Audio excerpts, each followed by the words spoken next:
A few years ago, if you told someone you were trying to improve your appearance, most people would assume you meant going to the gym, maybe buying better clothes or getting a haircut, basic self improvement. Today, that's a completely different conversation. Now there are online communities analyzing facial symmetry, jawline development, canthal tilt, hunter eyes, body fat percentages, skincare routines, hair loss prevention, cosmetic procedures. Some people spend hours every week studying attractiveness the way previous generations studied religion. And whether you think that's healthy or insane, the real question is, why did this happen? Why did Looksmaxxing become one of the most influential self improvement movements on the internet? And what does its popularity tell us about the state of modern life? At first glance, Looksmaxxing appears to be about appearance, and on some level, it is. The basic idea is straightforward: improve your physical attractiveness through deliberate effort, exercise, nutrition, fashion, grooming, skincare, sometimes cosmetic procedures. Honestly, none of that is particularly controversial. Most people would agree that taking care of yourself is a good thing. The interesting part isn't that people want to look better. People have always wanted to look better. The interesting part is the intensity, the obsession, the level of attention, because what we are witnessing isn't merely self improvement, it's something deeper. Looksmaxxing isn't popular because people suddenly became interested in appearance. It's popular because many people have become convinced that appearance determines everything. Looksmaxxing didn't become a movement because people became more superficial. It became a movement because people became more uncertain about what actually matters. For most of human history, your competition was local. You compared yourself to people in your town, your school, your workplace, your community. Then the internet happened. Then social media happened. Then dating apps happened. Now, you're no longer comparing yourself to the people around you. You're comparing yourself to everyone.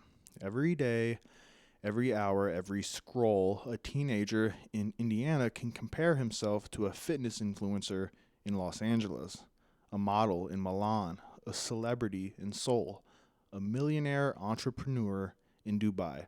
And the human brain wasn't designed for that. Previous generations experienced status locally. Modern generations experience status globally. That changes everything. Because when the comparison pool becomes infinite, inadequacy becomes easy to manufacture. No matter how attractive you are, someone online appears more attractive.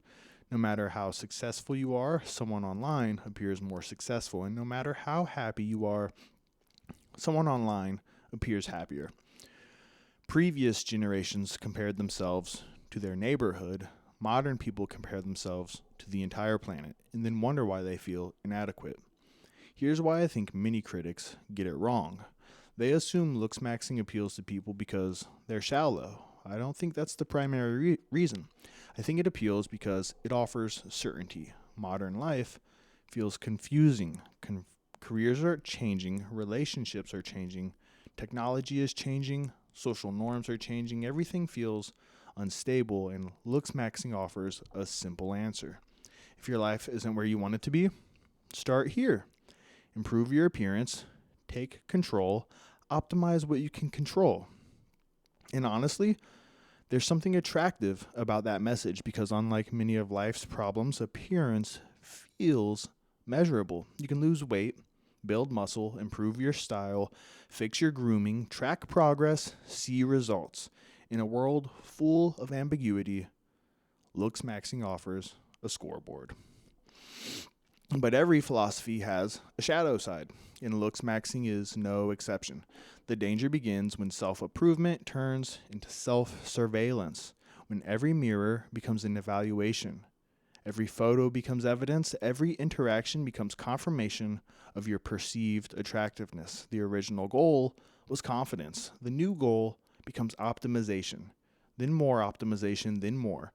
And eventually, some people start viewing themselves the way an engineer views a machine, not as a person, as a collection of flaws to correct. At that point, The pursuit can become endless because perfection is impossible. The internet will always show someone with a stronger jawline, better genetics, better skin, more money, more status, more everything. And if your self worth becomes dependent on winning that competition, you've entered a game that has no finish line. Self improvement is healthy. Treating yourself like a permanent renovation project is not.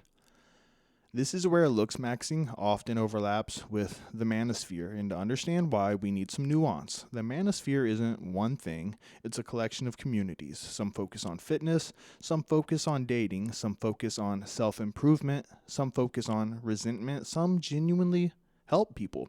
Others profit from keeping people angry. The reason Looksmaxxing fits so naturally into these spaces is because it offers an explanation.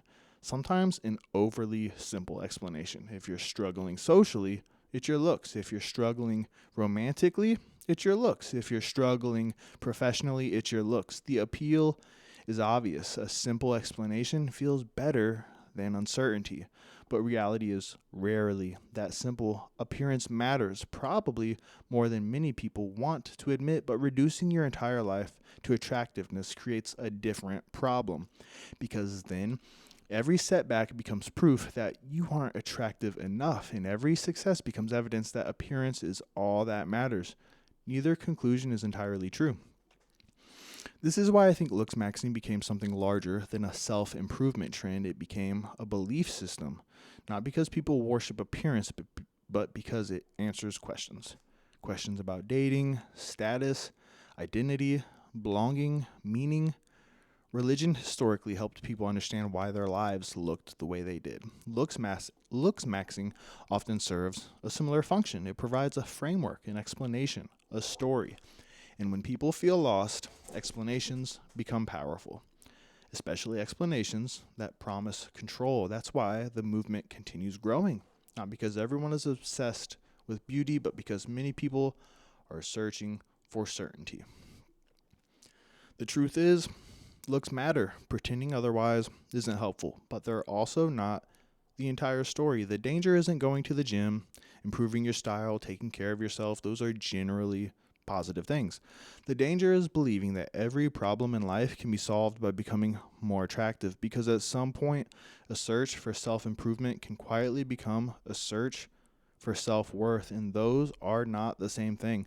The popularity of Looksmaxxing may not ultimately be a story about appearance.